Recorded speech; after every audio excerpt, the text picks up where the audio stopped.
Ada masih bersama kami di Data Kepri Malam.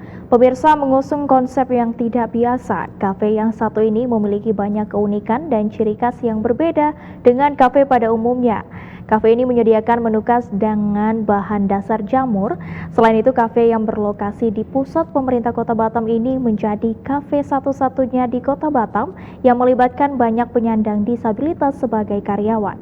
Berikut sahabat UKM Kepri, Jalan Mulia Usaha Memanusiakan Manusia, laporan reporter Batam TV Putri Yulianti Amini dan juru kamera Rajin Pasaribu.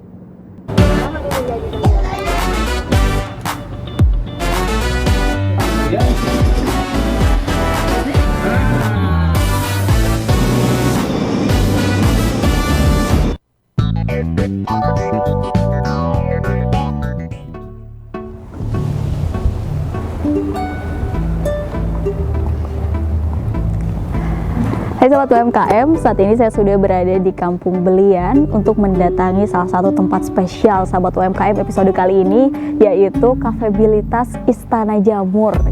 Seperti apa? Ikuti saya.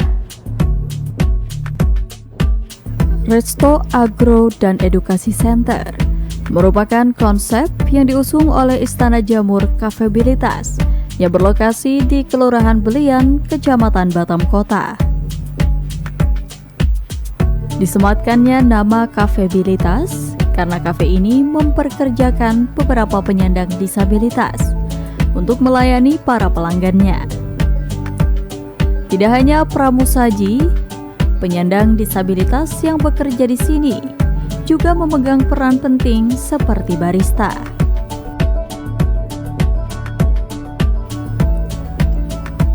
Selain bersih dan tertata, arsitektur rustik yang modern menambah kesan berkelas kafe ini.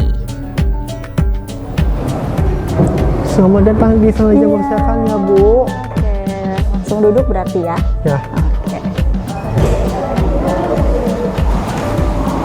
Silakan duduk ya Bu. Ya, terima kasih.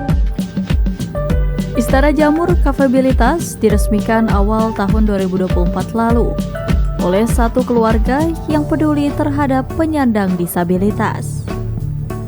Mereka ingin memberikan kesempatan yang sama, baik dari sisi pekerjaan maupun upah kepada penyandang disabilitas.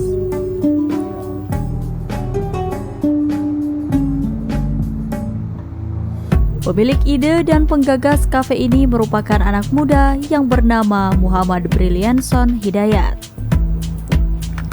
Dalam menjalankan usaha, pria berusia 19 tahun ini dibantu sang kakak dan kedua orang tuanya.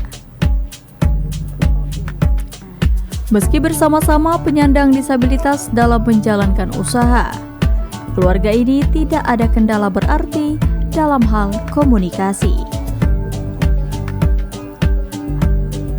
Bukan hanya ide, kafe ini memiliki konsep yang sangat matang dalam segala hal. Seperti dipilihnya jamur sebagai menu dasar, karena jamur merupakan tumbuhan yang gampang dibudidaya, sehingga memudahkan para disabilitas dalam bekerja.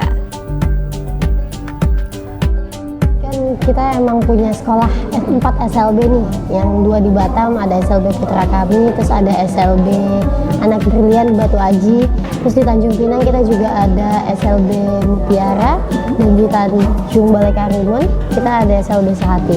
Nah, jadi kita berpikir nih gimana anak-anak setelah lulus sekolah itu tuh mereka bisa bekerja, bisa siap bekerja dan bisa mandiri, sama kayak kita orang yang non disabilitas gitu. Dan Istana Jamur ini karena jamur itu mudah di budidaya, cuman disiram aja setelah mereka punya backlognya dan jamurnya bisa tumbuh begitu aja, dan itu bakal membantu banget untuk anak-anak disabilitas karena mereka kan punya keterbatasan, yang mana keterbatasan itu nggak semua hal mereka bisa lakukan gitu. Jadi selain kami yang punya sekolah SLB untuk mereka bisa bekerja dan Istana Jamur mewadahi mereka, dari jamur itu sendiri juga bisa membantu mereka untuk lebih mudah dalam melakukan pekerjaan gitu. Banyak rintangan sih, corona kita harus tutup ini, pembangunan diberhentikan semuanya. Setelah itu kita mulai lagi, kembali lagi, kita ciptakan lagi kreativitas, kita mau membantu anak-anak. Jadi ya terwujudlah kreativitas ini sekarang. Keterlibatan penyandang disabilitas dalam usaha ini menjadi bukti bahwa mereka memiliki kapabilitas yang sama dengan orang kebanyakan. Untuk itu, para pendiri kafe ini yakin bahwa usaha ini bisa menjadi solusi penyandang disabilitas yang masih dipandang sebelah mata oleh lingkungan. Itu menjadi motivasi kita juga sih untuk lebih semangat bahwa mereka tuh juga bisa, mereka mampu. Jadi kita harus memberitahu orang-orang luas sana bahwa tuh mereka bisa. Gak hanya kita yang normal bisa, mereka yang berkebutuhan khusus juga bisa. Cuman kayak kita yang melatih mereka, kita harus lebih sabar karena mereka punya keterbatasan.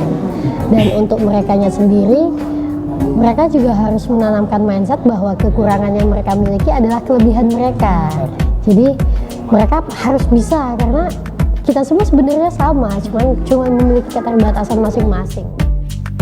Apa yang dikonsep oleh Bian dan Tiara nyaris sama dengan yang dipikirkan oleh Yul Every, ibu keduanya. Sang ibu yang telah berkecimpung dalam bidang sosial dan memiliki yayasan disabilitas di berbagai daerah, menjadi pemicu Bian dan Tiara untuk menyediakan tempat bekerja para disabilitas.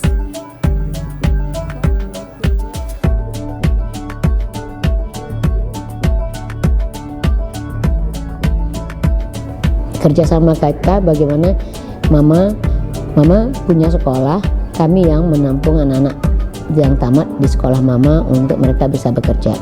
Bagaimana mereka kami bantu fasilitasi punya pengalaman untuk bekerja, pengalaman bertemu orang baru, pengalaman ketika panik ketika orang banyak, karena anak-anak kami yang disabilitas mungkin agak sedikit sulit ya untuk menerima keberadaan orang lain di dalam kehidupannya, atau agak gugup mungkin ya untuk menerima perubahan-perubahan situasi gitu.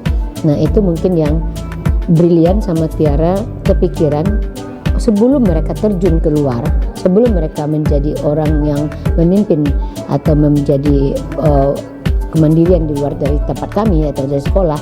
Berarti harus ada tempat nih, ya wadah yang bisa membantu mereka belajar dulu untuk situasional. Dari belasan karyawan yang bekerja di kafe ini, terdapat 5 karyawan penyandang disabilitas. Mereka tergabung dalam tim branding, marketing, barista, dan pramusaji. Selain itu juga terdapat beberapa pelajar SLB yang melaksanakan praktik kerja lapangan. Meski penyandang disabilitas, mereka bekerja secara profesional. Mereka tetap mengedepankan keramahan dan kerapian saat melayani pelanggan kafe ini. Selain itu, mereka juga dinilai sangat teratur dan tepat waktu. Saya adalah Fakrehan Baryawan, panggilannya Faik. Tinggalnya di mana nih Pak Ibu? Saya tinggalnya di Tiban Taman Sari Blok A nomor 19. Di Tiban Center dekat Penin sama Nagoya. Deketin lautan jauh Singapura. Oh, dekat yang pelabuhan Singapura ya? Iya. Berarti Pak Ik di sini kerja apa? Kerjanya sebagai pelayan restoran di Cafe Bilitas Istana Jamur. Sini. Pak Ik seneng nggak kalau kerja kayak gini? Senang ya Bu, karena Faik motivasi Faik bekerja agar tetap bisa mandiri. Bisa mandiri. Emang Pak Ik kalau misalnya nanti dapat uang, itu Pak Ik mau ngapain? Cuma keperluan Bang Faik. Kalau sudah dapat gaji, Faik sudah keperluan Faik, beli baju, beli keperluan Faik, beli keperluan lain, beli sepatu, beli tas yang ini, beli skincare, beli keperluan Faik lain aja. Dengan berdirinya Istana Jamur Kafebilitas menjadi bukti bahwa masih ada orang yang peduli, sehingga stigma negatif dan adanya tindakan diskriminatif terhadap penyandang disabilitas dapat hilang di masyarakat. Nah, Sobat UMKM, tadi kita sudah melihat bagaimana kapabilitas ini gitu ya, bagaimana pelayanannya dari teman-teman kita yang mungkin memiliki kebutuhan khusus atau disabilitas, dan juga kita tadi terakhir sudah melihat bagaimana lumbung jamur di sini yang menjadi tempat atau budidaya jamur yang nantinya akan langsung diolah di Istana Jamur ini. Kesetaraan yang dilakukan oleh Bian sang owner akan peran dari teman-teman kita yang disabilitas dengan mungkin orang-orang yang normal itu adalah hal yang sangat luar biasa, karena mungkin di luar sana masih banyak sekali orang yang memiliki stigma negatif atau stigma buruk terhadap teman-teman kita yang disabilitas. Namun Bian mengubah hal itu, merangkul teman-teman disabilitas atau anak-anak disabilitas untuk bisa bekerja dan juga produktif seperti kita yang normal. Saya Putri Amini, sampai jumpa di UMKM selanjutnya.